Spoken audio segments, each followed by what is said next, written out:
நேயர்கள் அனைவருக்கும் கல்வடங்கம் டாக்டர் சத்யநாராயண சர்மாவின் இனிய வணக்கங்கள். இன்றைக்கி நம்ம சனிப்பயிற்சி பற்றி பார்க்க போகிறோம்.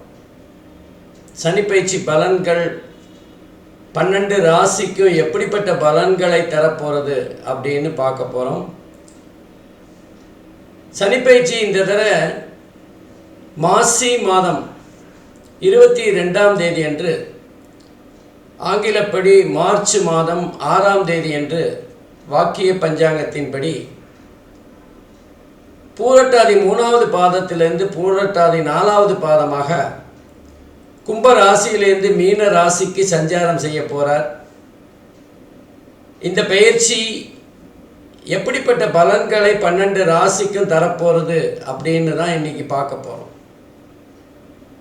குருவை பொறுத்தவரை அவர் எல்லாருக்குமே ஏதாவது ஒரு பாடத்தை கற்றுக் கொடுக்கணும் அப்படிங்கிற ஒரு எண்ணத்தில் தான் இருப்பார். ஏதாவது ஒரு வகையில் கெடுபலன்களை தந்தோ அல்லது நல்ல பலன்களை தந்தோ ஜாதகருக்கு ஒரு பாடத்தை புகட்டுவார். 12 ராசிக்குமே பாடத்தை சொன்னாலும் குறிப்பிட்ட ஒரு 6 ராசிக்கு மாத்திரம் சனி பகவான் இந்த தடவை ஒரு ஸ்பெஷல் கோச்சிங் கிளாஸ் வச்சுருக்கார்.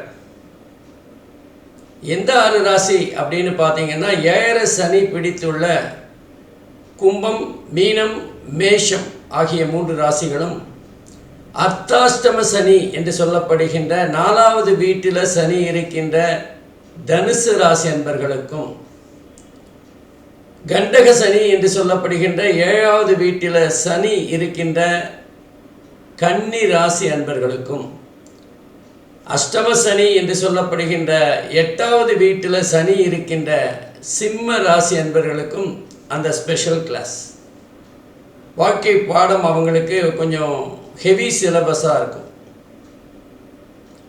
பொதுவாக நம்ம ஒரு வகுப்பில் சில நல்ல மாணவர்களை தேர்ந்தெடுத்து அவங்களுக்கு கொஞ்சம் பிரத்யேகமாக அதிகப்படியான பாடங்களை சொல்லிக் கொடுப்பது வழக்கம். இது பள்ளிக்கூடங்களில் இருக்கிற வழக்கம். அதே மாதிரி தான் சனி பகவான் இந்த 6 ராசிக்காரர்களுக்கும் ஒரு சோதனை, ஒரு புதிய பாடத்தை எடுக்கப் போகிறார்.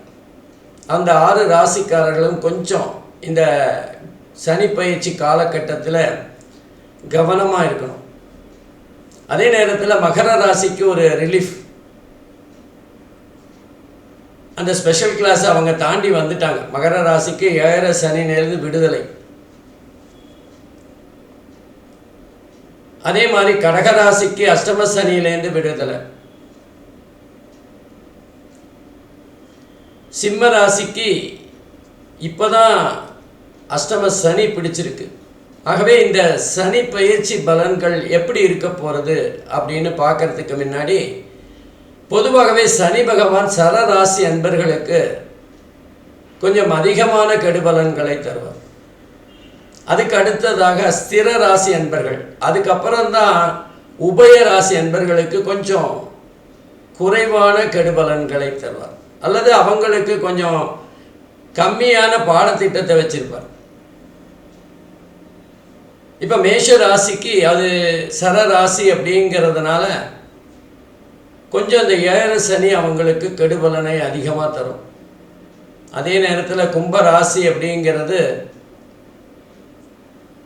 ஸ்திர லக்னமாக இருக்கிறதுனால கொஞ்சம் மீடியமான கெடுபலன்கள். மீன ராசிக்கு பொதுவாகவே 7 சனியாக இருந்தாலுமே அது உபய ராசியாக இருக்கிறதுனால பெரிய அளவுக்கு பாதிப்பு இருக்காது அப்படின்னு தான் சொல்லணும். ஆகவே இந்த சனி பயிற்சி பலன்கள் எந்த மாதிரியான பாடத்திட்டத்தில் ஒவ்வொரு ராசிக்கும் நல்லது கெட்டதை போதிக்க போகிறது அப்படிங்கிறத தான் இன்றைக்கி நம்ம பார்க்க போகிறோம்.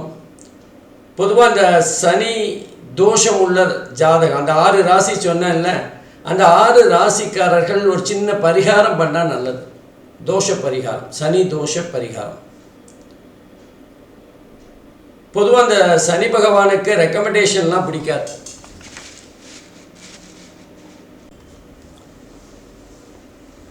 பொதுவாக சனி பகவானை எடுத்துட்டிங்கன்னா அவருக்கு இந்த சிபாரிசு ரெக்கமெண்டேஷன் இதெல்லாம் பிடிக்காது.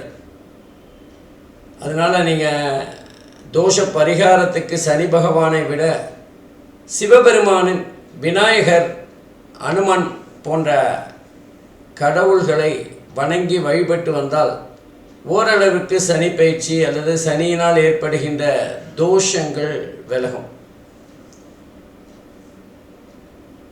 பொதுவாக பிரதோஷத்தன்று சிவபெருமானை வழிபட்டு வந்தால் சனியினால் ஏற்படுகின்ற தோஷங்கள் வெகுவாக குறையும். ஏன்னா பிரதோஷத்தன்னைக்கு சனி பகவானும் அங்கே சிவபெருமானை வணங்க வருவார் அப்படிங்கிறது ஒரு ஐதீகம். அதனால் பிரதோஷ வழிபாடு பொதுவாக எல்லா கிரகங்களின் தோஷங்களையும் நிவர்த்தி செய்யும். அந்த வகையில் சனி பகவானுடைய தோஷத்தையும் நிவர்த்தி செய்யும். அதே மாதிரி சனி பகவானுக்கு கருப்பு துணியில் எள்ளை கட்டி, கருப்பு எள்ளாக இருந்தால் நல்லது, நல்லெண்ணெயில் ஒரு மண் விளக்கில் பஞ்சுத்திரி போட்டு அதை ஏற்றி வரலாம். அதே நேரத்தில் தான தர்மங்கள் செய்வதனால் சனியை கொஞ்சம் நம்ம சமாளிச்சிடலாம்.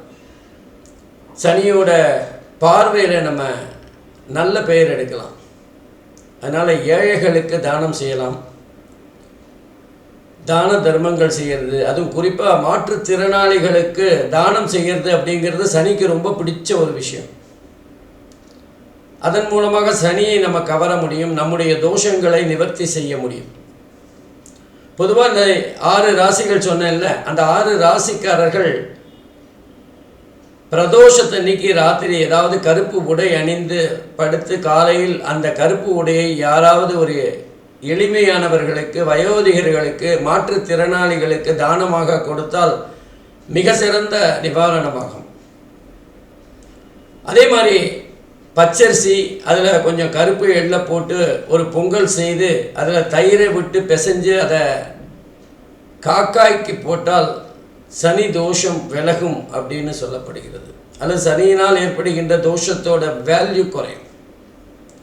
ஆகவே சனி யாருக்கெல்லாம் இந்த 6 ராசிக்காரர்கள் தோஷ நிவர்த்தி அல்லது ஏதாவது எளியவர்களுக்கு தானம் செய்வதன் மூலமாக தங்களுடைய தோஷங்களை குறைத்து கொள்ளலாம்.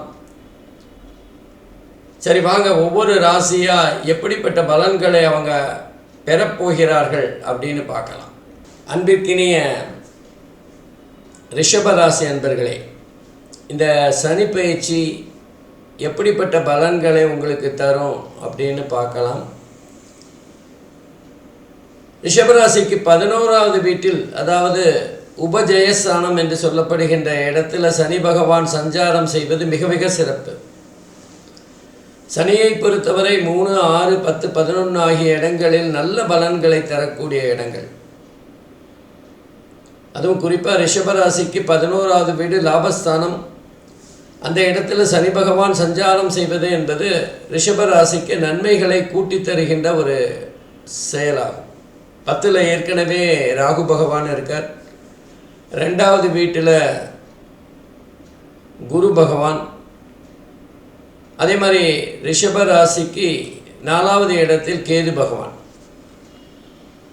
இந்த அமைப்பு என்பது ரிஷபராசிக்கு மிகப்பெரிய லாபத்தை ஜூன் மாதம் வரைக்கும் தரும். ஜூனுக்கு அப்புறம் குரு பகவான் 3வது வீட்டுக்கு போயிட்டார். பண வரவு என்பது ஜூனுக்கு அப்புறம் கொஞ்சம் குறையலாம், பட் கையை கடிக்கிற மாதிரியெல்லாம் இருக்காது. ஏன்னா லாபஸ்தானத்தில் சனி பகவான் சஞ்சாரம் செய்கின்றார். எங்கே பிரச்சனை வரும்னா நல்லதே நமக்கு சில கஷ்டங்களை தருகின்ற அமைப்பு. உதாரணமாக கடினமாக உழைத்து சம்பாதிக்கின்ற போது நமக்கு ஓய்வே கிடைக்கலையே அப்படின்னு ஒரு ஏக்கம் வரும் பாருங்க, அந்த மாதிரியான ஒரு விஷயம். காரணம் என்னென்னா, தொழில் செய்கின்ற இடத்துல லாபம் அதிகமாக கிடைக்கும். காற்றுள்ள போதே தூற்றிக்குள் அப்படிங்கிற மாதிரி நமக்கு லாபம் அதிகமாக வரும்போது கடினமாக உழைக்க வேண்டிய அவசியம். நம்ம உடம்பு ஓரளவுக்கு தான் ஒத்துழைக்கும். அதுக்கப்புறம் அப்பா விட்றா சாமி, பணம் கூட வேண்டாம், எனக்கு உடம்பு நல்லபடியாக இருந்தால் போகிறோம் அப்படிங்கிற ஒரு எண்ணம் வரும் பாருங்கள். அந்த நிலைமையைத்தான் இந்த சனி பகவான் இப்போ ரிஷபராசி என்பர்களுக்கு தரப்போகிறார். சமூகத்தில் ஒரு அந்தஸ்து கிடைக்கும். அதே நேரத்தில் பொறுமையாக ஒரு விஷயத்தை அர்ப்பணிப்போடு செய்கிறதுல ரிஷபராசி என்பர்கள் இந்த காலகட்டத்தில் பெரிய அளவுக்கு பெயர் வாங்குவாங்க. அவங்களோட கனவுகள், லட்சியம், குறிக்கோள் எல்லாமே நிறைவேறக்கூடிய காலகட்டம் அப்படின்னு சொல்லலாம். திடீர்னு யோகம் வரும். எந்த நேரத்தில் எது நடக்கும்னு சொல்ல முடியாது. எதிர்பார்த்ததை விட மிக அற்புதமான யோகங்களை திடீர்னு பெறலாம். குறிப்பாக சனியோட காரகம் பெற்ற தொழில்களான இரும்பு, வாகனங்கள், இயந்திரம், அது சம்பந்தப்பட்ட தொழில்கள் எல்லாம் இந்த காலகட்டத்தில் யாரெல்லாம் சம்மந்தப்படுறாங்களோ அவங்களுக்கு மிகப்பெரிய லாபத்தை ஈட்டி தருகின்ற காலகட்டமாக இருக்கும். வேலை பார்க்குறவங்களுக்கு பதவி உயர்வு கிடைக்கும். சில பேருக்கு ஊதிய உயர்வு கிடைக்கின்ற காலகட்டமாகவும் இருக்கும். பணத்தை அள்ளி தருகின்ற ஒரு காலகட்டம் அப்படின்னு சொல்லலாம். இங்கே ஒரு சின்ன பிரச்சனை இருக்குது. என்ன விஷயம் அப்படின்னா, சனி தன்னுடைய 3வது பார்வையாக ரிஷபத்தையே பார்க்குறார். அந்த ரிஷபராசியை சனி பார்க்கறதுங்கிறது கொஞ்சம் ரிஷபராசி என்பர்களுக்கு ஓய்வு தேவை, அல்லது அவங்களுடைய கடினமான உழைப்பு உடல் ரீதியான பிரச்சனைகளை அதிகரிக்கிறது அப்படின்னு புரிஞ்சுக்கணும். நமக்கு 3வது வீடு அப்படின்னா முயற்சி ஸ்தானம்.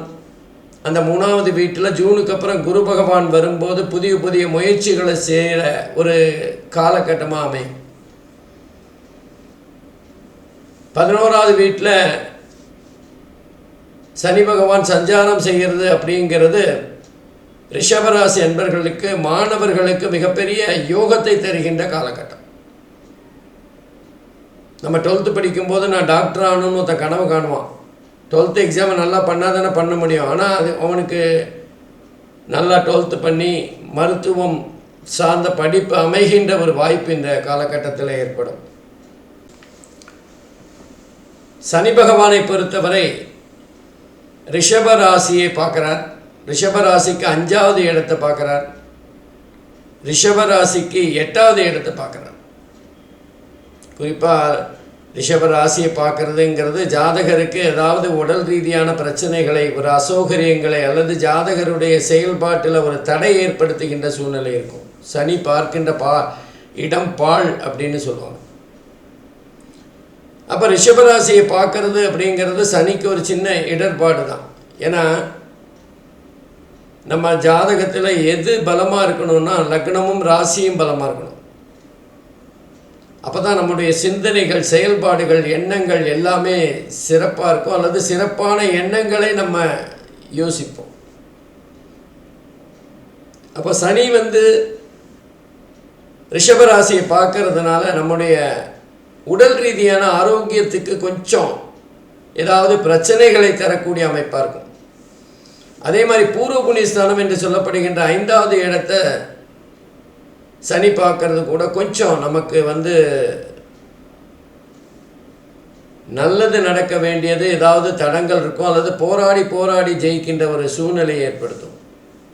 அதே மாதிரி 8வது வீட்டை சனி பகவான் பார்க்கறதுங்கிறது எதிர்பாராத விபத்துக்கள், அல்லது நம்ம நல்லது செய்ய போய் நமக்கு ஏதாவது ஒரு கெட்ட பெயர் வர்றது, அவமானம் ஏற்படுறது போன்ற விஷயங்கள் ரிஷபராசி அன்பர்களுக்கு அந்த பெயர்ச்சியினால் ஏற்படக்கூடிய வாய்ப்புகள் இருக்குது. ஒரு பக்கம் மிக அற்புதமான பண வரவுகளை தருகின்ற அமைப்பாக இருந்தாலும், லாபஸ்தானத்தில் இருந்தாலும், இன்னொரு பக்கம் சனியோட பார்வை என்பது ஜாதகருக்கு ஏதாவது சின்ன அவமானங்கள். நிறைய சம்பாதிக்கும் போது ஏதாவது ஒரு கண்ணு படுன்னு சொல்லுவாங்கள்ல, அந்த மாதிரி கண்ணு பட்டு ஏதாவது புகழ், கீர்த்தி, ஜெயம், ஏதாவது பிரச்சனைகளை தருகின்ற விஷயங்கள் நடக்கும். அதெல்லாம் குறுகிய காலம். அதை தாண்டி இதுவும் கடந்து போகுங்கிற மாதிரி அதை தாண்டி போகிறதுக்கான வாய்ப்புகள் இருக்குது. கவலைப்பட வேண்டிய அவசியம் இல்லை. ஆனால் அதே நேரத்தில் குருவோட பார்வை அப்படிங்கிறது பார்த்திங்கன்னா, குரு மே மாதத்துக்கு பிறகு ரிஷபராசிக்கு 3வது இடத்துக்கு வரார். அந்த இடத்திலிருந்து குரு பகவான் தன்னோட 5வது பார்வையாக 7, 9, 11 ஆகிய இடங்களை பார்க்குறார். ரொம்ப அற்புதமான பார்வை. குருவோட பார்வை அனைத்து தோஷங்களையும் நிவர்த்தி செய்யும்னு சொல்லுவாங்க. அந்த வகையில் குரு ஒரு திருமணத்தை இந்த காலகட்டத்தில் ரிஷபராசி என்பவர்களுக்கு ஏற்படுத்துவார். பாக்யஸ்தானத்தை பார்க்கறதுனால மேல் படிப்பு அல்லது வெளிநாடு செல்வது போன்ற விஷயங்களுக்கு ஜாதகருக்கு ஏற்படுத்துவார். 11வது இடம் லட்சியம் குறிக்கோள் நிறைவேறுகின்ற ஒரு சூழ்நிலையை குரு பகவான் ஏற்படுத்தி கொடுப்பார். ஆகவே இந்த இடத்துல சனியோட பார்வை மிகப்பெரிய அளவில் இல்லைனாலும் குருவோட பார்வை ரிஷபராசி அன்பர்களுக்கு அற்புதமாக இருக்கிறதுனால ரிஷபராசி அன்பர்களுக்கு ஒரு கலப்படமான பலன்களை இந்த சனி பயிற்சி காலங்களில் கிடைக்கக்கூடிய வாய்ப்புகள் இருக்குது. நன்றி, வணக்கம். ஸ்ரீ குபேரன் டிவியை பார்த்தமைக்கு நன்றிகள். மேலும் இது போன்ற தகவல்களை தெரிந்து கொள்ள ஸ்ரீ குபேரன் டிவியை சப்ஸ்கிரைப் செய்யுங்கள். மறக்காமல் பெல் ஐக்கானை கிளிக் செய்யுங்கள்.